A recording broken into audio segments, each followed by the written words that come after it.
انعام یافتہ جو ہے اس کا عمل پہلے نہیں ہوتا، بعد میں تو ہوتا ہے اور ڈاٹا ہوتا ہے۔ عمل سے پہلے منتخب ان کو کر لیا جائے، کیا کر لیا جائے؟ یہ آپ نے یہ سمجھ لیا۔ تو اب بتلائیے 5-6 سال کا جو بچہ ہے، کتنا؟ زیادہ سے زیادہ 5-6 سال کا جو بچہ ہے وہ کوئی عمل کرتا ہے، جہاد کرتا ہے، نماز اس پر فرض ہے، لیکن 5-6 سال کا، 6 سال سے زیادہ نہیں ہے، ایک بچہ ہو اور اسے کہا جائے کہ یہ جنتی ہے، نہیں بلکہ کہا جائے یہ جنتیوں کا سردار ہے، اہل جنت کا سردار ہے، عمل اس نے کیا نہیں، جہاد کیا نہیں، قربانی کی نہیں، خرچ کیا نہیں، تلاوت کی نہیں، شبینے پڑھے نہیں، روزے رکھے نہیں، حج کیا نہیں، زکوٰۃ دی نہیں، اور نوجوانان اہل جنت کے سردار کیوں؟ عدلی انعام یافتہ۔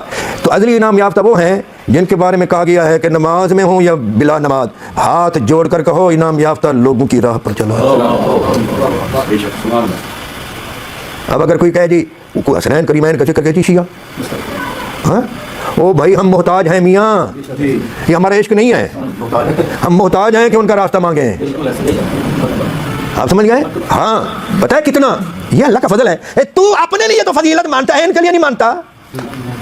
اے امتی، اے محمدی، اپنے لیے تو بڑا فن خواہ بنتا ہے کہ میری ساری امتوں پر فضیلت ہے کہ حسنین کریمین نے عمل کچھ نہیں کیا، لیکن وہ 5-6 سال کی عمر میں نوجوانان اہل جنت کے سردار، تو جب اہل جنت کے سردار بنا دیا علم سے پہلے، عمل سے پہلے، تو وہ منتخب انعام یافتہ ہوئے یا نہیں؟ تو جب وہ منتخب انعام یافتہ ہوئے تو ہم جو انعام پذیر ہیں ہمیں ان کی راہ پر چلنا ضروری ہے۔ اسی لیے آقا نے فرمایا تھا میں تم میں 2 چیزیں چھوڑ رہا ہوں، قرآن اور میرے اہل بیت۔ تو اہل بیت بھی اطاعت و اتباع اور پیروی کے لیے ہے، صرف چومنے چاٹنے کے لیے نہ قرآن چومنے چاٹنے کے لیے آیا ہے، نہ ہی اہل بیت کو چومنے چاٹنے کے لیے آپ کے درمیان چھوڑا گیا ہے، اتباع کے لیے چھوڑا گیا ہے۔ قرآن کی اتباع کس کس پر لازم ہے؟ آپ پر یا صحابہ پر بھی؟